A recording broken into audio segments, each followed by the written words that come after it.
सबसे पहले जी मेरे तमाम देखने वालों को ज़िंदगी विद अनम की अनफाल की तरफ से बहुत बहुत बहुत बहुत ईद मुबारक हो। होप्स हो कि आपकी ये ईद भी बहुत अच्छी गुजर रही होगी। अल्लाह ताला खैर का वक्त लाए, अल्लाह ताला सबके लिए आसानियाँ पैदा करे और सबके लिए इस ईद को बहुत खुशगवार बनाए। तो जी हमने ईद हो और मिठाई ना हो तो फटाफट से जी पहले मिठाई ख़रीदी और मिठाई ख़रीद के हम पहुँचे अपनी दावत पर। और दावत खाना बहुत मज़े का काम होता है, बनाना ज़रा मुश्किल होता है लेकिन खाना तो बहुत ही मज़े का काम होता है। और ईद पे इतना अच्छा लगता है कि जब आप किसी से मिलते हैं, इतनी खुशियाँ होती हैं, बड़े से लेके छोटे तक हर बंदा तैयार हुआ हुआ होता है। स्पेशली क्योंकि ये छोटी ईद है और छोटी ईद हम लड़कियों की होती है, तो बच्चियाँ बहुत खूबसूरत लग रही होती हैं। क्या उनके ड्रेसेस खूबसूरत, एक से बढ़ के एक, उनकी चूड़ियाँ, उनकी मेहंदी। आप यकीन करें कि छोटी से छोटी बच्ची भी होगी ना, लेकिन उसके फैशन पूरे होंगे।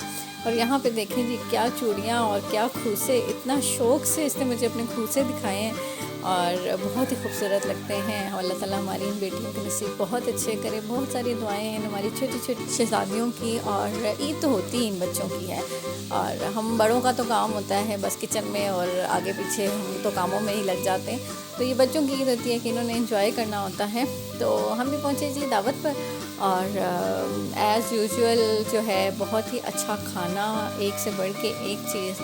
और खाना में जब मुझे लगता है कि खाना ठीक है, एक इम्पॉर्टेंट पार्ट होता है, लेकिन द इम्पॉर्टेंट इज़ कि आप मिल बैठते हैं, आपको एक दूसरे से बात करने का मौका मिलता है, आपको एक दूसरे से मिलने मिलाने का मौका मिलता है। नॉर्मल रूटीन में हमारी लाइफ आजकल इतनी बिजी हो गई है कि हम एक दूसरे से बहुत कम ही होता है कि सुकून से बैठ कर दो बातें भी कर सकें। नॉर्मली भागम भाग हम सुबह उठते हैं और अपनी रूटीन में लग जाते हैं। लेकिन ईद और ये त्यौहार जो आते हैं ये इसी मौके के लिए आते हैं कि आप जो है मिल बैठें, अपने प्यारों से मिलें, उनसे बातें करें, अच्छे अच्छे खाने खाएं, बनाएं भी, खाएं भी और फिर उनको खिलाएं भी। तो आज तो मौका था जी हमारे खाने की बारी थी और कल इंशाल्लाह हमारे खिलाने की बारी भी होगी। तो टेबल लग चुका था और बहुत ही मज़े का खाना था। डिशेस सारी आपके सामने हैं, एक से बढ़ के एक डिश थी और बहुत ही अच्छा लगा खाना खा के, मिल बैठ के, एक दूसरे से बातें करके। आपने भी बहुत सारी ऐसी डिशेस एंजॉय की होंगी, आपने भी दावत खाई होगी या खिलाई होगी। तो आपने मुझे ये भी ज़रूर बताना है कि आज आपने दावत खाई थी या आपने दावत खिलाई थी, क्योंकि जो होंगे आज मेहमान वो कल बनेंगे मेज़बान। तो हम भी हैं जी आज के मेहमान और जब हमारी कल मेज़बान की बारी आएगी तो भी मैं आपको दिखाऊंगी कि हमने भी क्या कुछ बनाया।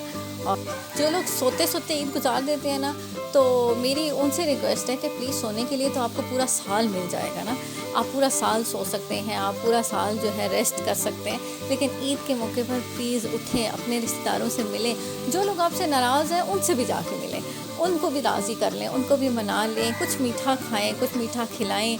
और यकीन करें कि अगर ईद के मौके पर कोई नाराज़ भी आपके दरवाजे पर चल के आ जाता है तो आप भी आगे बढ़ के उसे गले लगा लें। आप भी ये बताएं कि आप एक कदम बढ़ाएंगे तो हम दो कदम बढ़ाएंगे।